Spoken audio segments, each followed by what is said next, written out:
every time I'm on the river, I see something different. I'm inspired to think about something different every time I come down.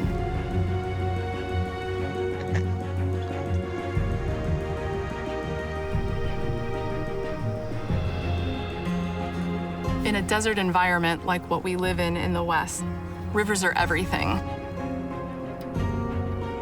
Most everything we see and experience at Dinosaur National Monument has some connection to its rivers, either the Green, the Yampa, or to prehistoric rivers that once flowed across this land in the Jurassic period. So about 150 million years ago, here in the late Jurassic, there were many animals living on a really lush environment, had a lot of water and a lot of food to eat, and then over time, a drought happened, and the animals started to die. After a period of time, the rains returned, and this actually washed some of the carcasses into the river and covered them up with sediment. And this preserves them as fossils.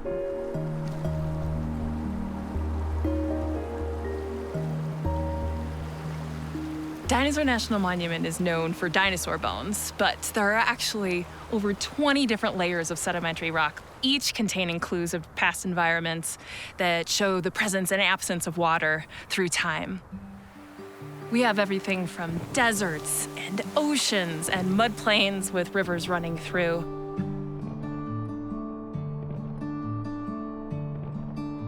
All of these layers are stacked up on top of each other, one on top of the other on top of the other, until with so much pressure, those sediments become sedimentary rock. Little bits of life, plants and animals, are trapped inside as fossils. That's not where the story ends, though. Around the same time as the Rocky Mountains are uplifting, these rocks are also being uplifted. They're bending and folding in a way that there's a huge arch of rock that goes up and over Split Mountain. And in one of those layers, we have dinosaur fossils. With natural erosion, those bones were sticking out just enough for Earl Douglas to be able to see back in 1909.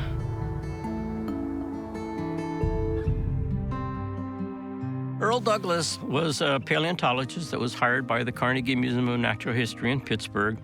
He was walking these ridges, and he just happened to see the string of vertebrae that was starting to erode out. And they ended up staying here digging for 13 years and shipped back over 350 tons of dinosaur bones.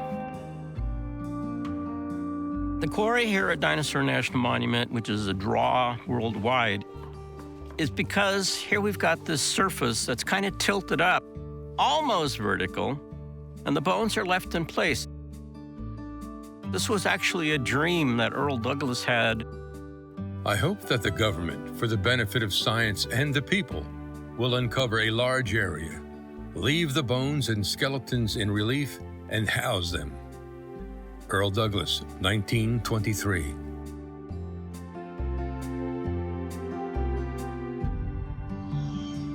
From the quarry wall today, we can piece together the past, just as Earl Douglas did over a century ago.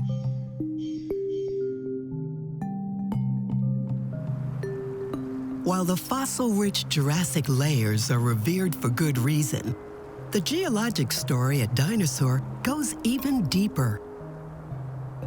Some of the rocks exposed by the Green and Yampa rivers are nearly 1 billion years old.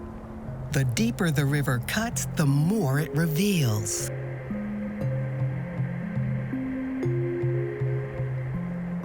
The rivers have long been a sanctuary for life in a land of extremes.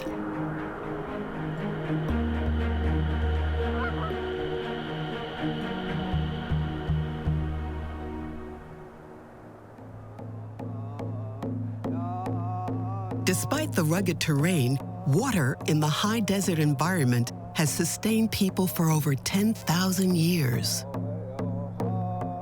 Many cultures across Western North America hold deep connections to these rivers and landscapes. We always looked at water as a sacred thing. Water is life. Without that water, we don't exist.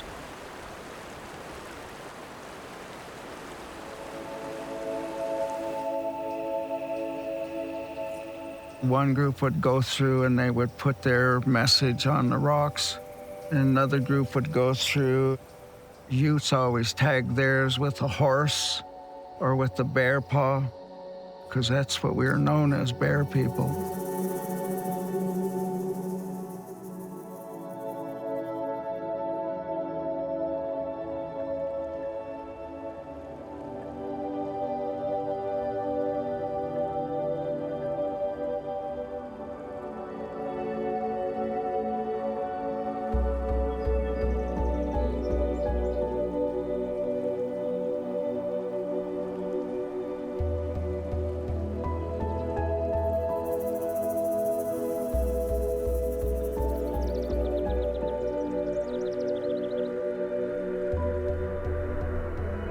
We still have connections to all of the plants and resources that we used to have.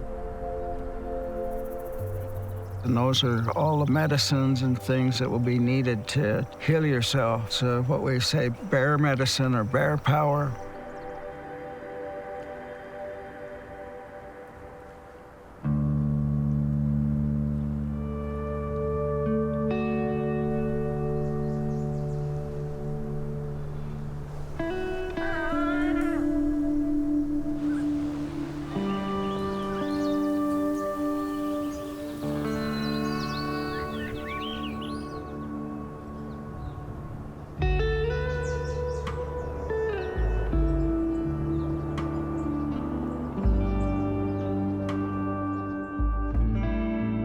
Jack was my great-grandpa, and he and his wife, Mary, they came from central Utah in 1902. Jack had been in trouble with the law, and the isolation was an appealing thing to him.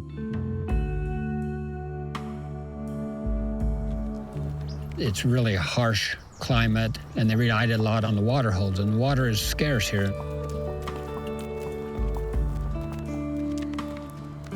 We're lucky on this end of the mountain, we do have water. 1915 is when my folks started out. They worked hard, the homesteaders had to. I mean, they had to be very determined. Every move they made had to be towards food, basically. My grandmother said, in order to get to town, it took 4 days by horseback. It is a pretty piece of country, and it's just like, how did I happen to be able to land here?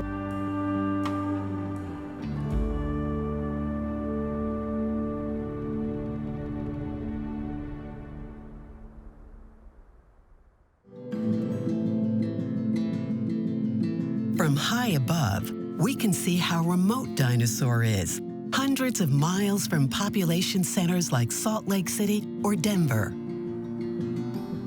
When night falls far from the lights of the city, this remoteness gives Dinosaur truly dark skies.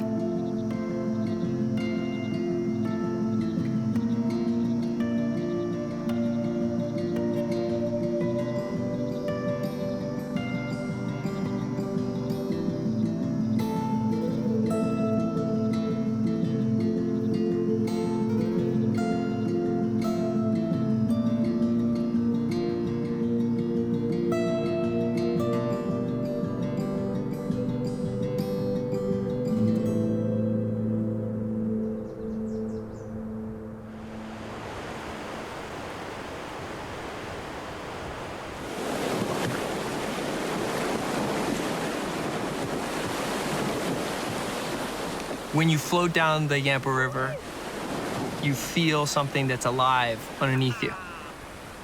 You feel something that's untamed.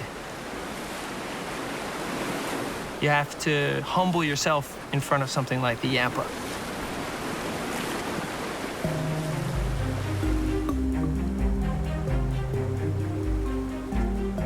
Native Americans and early explorers first navigated these rivers without recorded maps.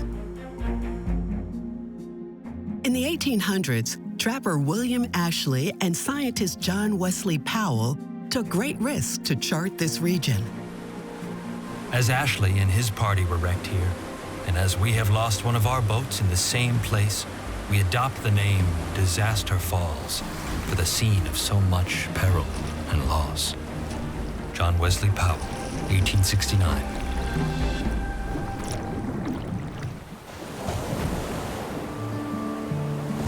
Advances in boat design have changed what was once a treacherous journey into a challenging adventure.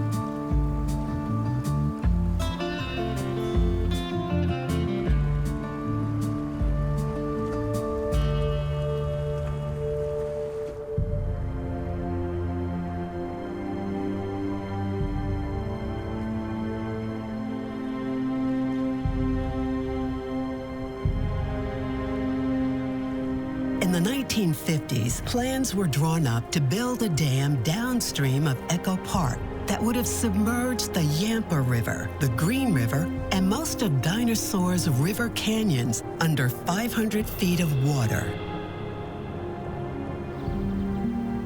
The national effort to stop the Echo Park Dam is seen by some as the beginning of the modern conservation movement.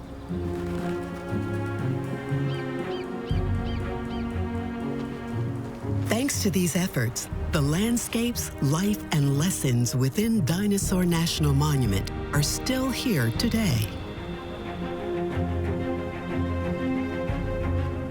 When people can experience the canyon, when people can explore the immensity of time that you feel in the canyon, you can't leave unchanged. There's something special here.